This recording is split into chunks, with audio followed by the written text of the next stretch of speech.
क्या महाराष्ट्र जूझ रहा है सियासी बहरान से या शिवसेना में तय है अब टूट? क्या एकनाथ शिंदे बनेंगे अगले सीएम महाराष्ट्र के या उद्धव ठाकरे देंगे इस्तीफा?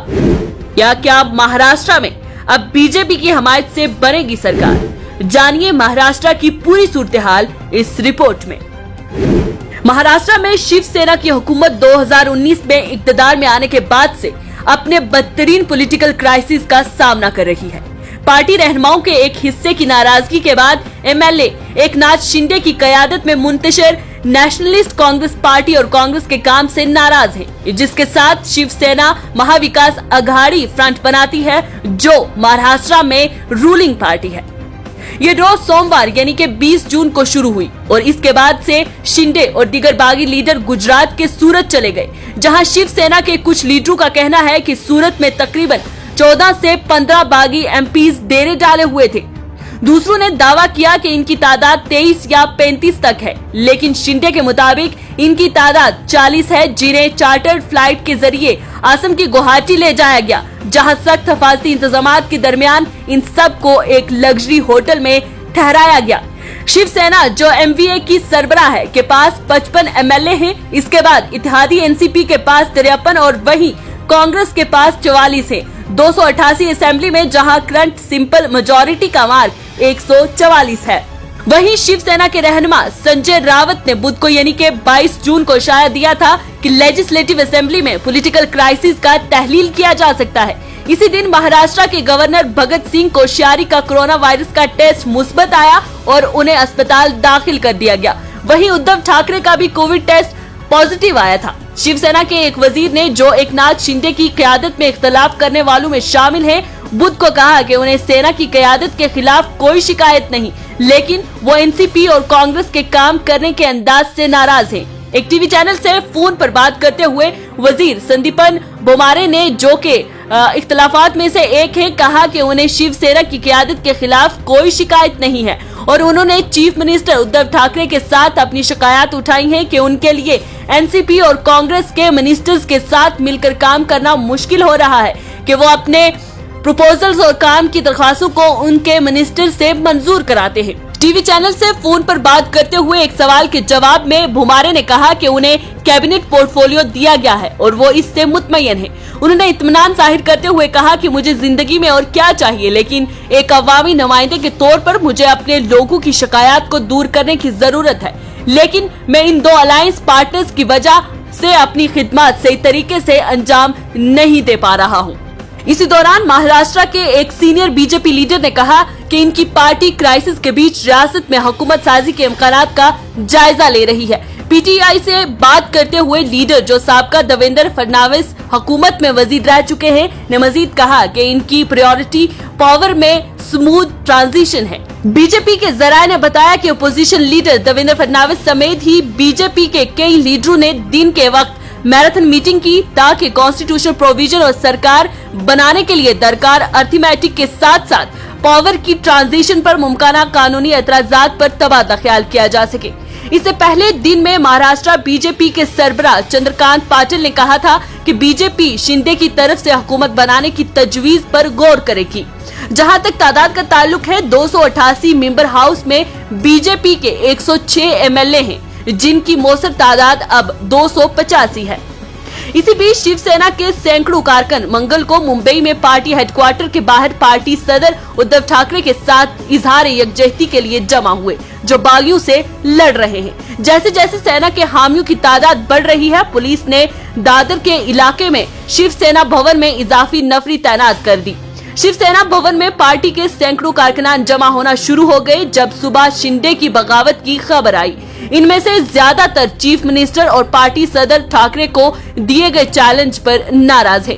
नॉर्थ महाराष्ट्र के नासिक शहर में सेना के ओहदेदारों और कारकुनान, जिनमें औरतें भी शामिल हैं, ठाकरे की हिमायत में शालीमार चौक इलाके में पार्टी दफ्तर में जमा हुए और नारे लगाए। इस दौरान एनसीपी के सरबराह शरद पवार ने महाराष्ट्र के क्राइसिस को शिवसेना का अंदरूनी मामला करार दिया और ऐलान किया कि इनकी पार्टी ठाकरे की क़यादत वाली तंजीम के फैसलों की हिमायत करेगी। पवार ने मंगलवार की सुबह को ठाकरे से बात की थी, लेकिन नई दिल्ली में एक प्रेस कॉन्फ्रेंस में कहा कि वो कोई तबसरा करने से पहले शिवसेना की तरफ से सूरत हाल का जायजा लेने का इंतजार करेंगे। उन्होंने नोट किया कि राज्यसभा और कानून साज कौंसिल जैसे इंतखाबात में बड़े पैमाने पर क्रॉस वोटिंग के बावजूद कई हुकूमतों ने सरवाइव किया है। शिवसेना के रकन पार्लियामेंट संजय रावत ने कहा कि वो शिंदे के साथ बातचीत कर रहे हैं और बातचीत पॉजिटिव है। मुंबई में नावा निगारों से बात करते हुए रावत ने कहा कि शिंदे ने पार्टी के सामने कोई शर्त नहीं रखी है और सेना के दूसरे लीडरों के साथ भी बातचीत जारी है जो शिंदे के साथ है। रावत ने यकीन जाहिर किया है कि शिंदे और दीगर बागी एमएलए पार्टी में वापस आएंगे और कहा कि इनकी गलतफहमियों को दूर किया जाएगा।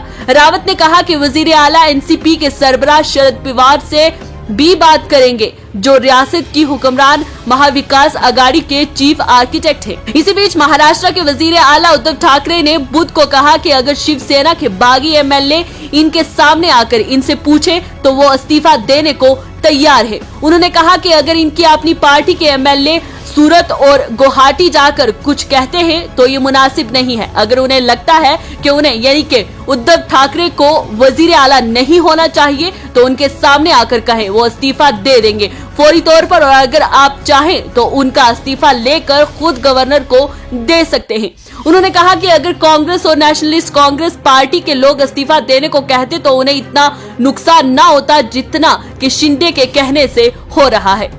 उद्धव ठाकरे ने कहा कि मुझसे हिंदुत्व पर सवाल पूछा जा रहा है, लेकिन मैं बताना चाहता हूं कि बाल ठाकरे और आज की शिवसेना में कोई फर्क नहीं है। मैंने ऐसा कोई काम नहीं किया जिससे माजी की शिवसेना और आज की शिवसेना में फर्क हो। शिवसेना और हिंदुत्व मुख्तलिफ नहीं है। उन्होंने कहा कि मुझे सियासत में काम करने का कोई तजर्बा नहीं, लेकिन फिर भी जो भी जिम्मेदारी मिली वो बाखूबी निभाई है। वजीर आला उद्धव ठाकरे ने कहा सिर्फ यही नहीं, अगर बागी शिवसैनिक कहते हैं कि वो शिवसेना की क़यादत करने के अहल नहीं तो वो वजीर आला के साथ साथ शिवसेना के सदर का ओहदा भी छोड़ देंगे, लेकिन वो चाहते हैं कि शिवसैनिक ऐसा ना करें।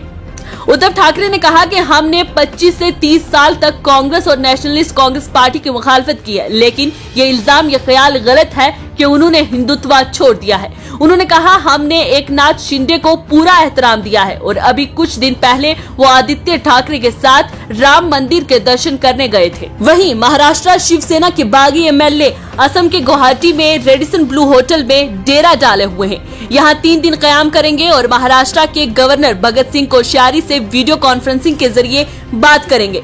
जराये ने बुध को ये इत्तला दी। जराये ने बताया कि बागी शिवसेना लीडर एकनाथ शिंदे ने गवर्नर भगत सिंह कोश्यारी को एक खत लिखा है ताकि वो हुकूमत बनाने के लिए अपनी ताकत जाहिर करने के लिए मीटिंग तलब करे। अहम बात यह है कि कोश्यारी के बुध को कोरोना वायरस से मुतासिर होने का पता चला है। इनकी गैर मौजूदगी में गोवा के गवर्नर सुधीरन रेड्डी को महाराष्ट्र का इजाफी चार्ज दे दिया गया है। इसी बीच मोतबर जराये से मालूम हुआ है कि रेड्डी ने पहले ही मिस्टर शिंदे को वीडियो कॉन्फ्रेंसिंग के लिए अपनी रजामंदी दे दी थी। इसके जरिए बागी लीडर हुकूमत बनाने की हमायत में अपने एमएलए की तादाद गिनने की कोशिश करेंगे। ताहम तमाम 40 एमएलए इस बाशमूल 33 शिवसेना एमएलए और 7 आजाद उम्मीदवार होटल में एक अहम मीटिंग में शिरकत कर रहे हैं। असम की काबीना के कई सीनियर वजीर भी रेडिसन ब्लू होटल में मौजूद हैं।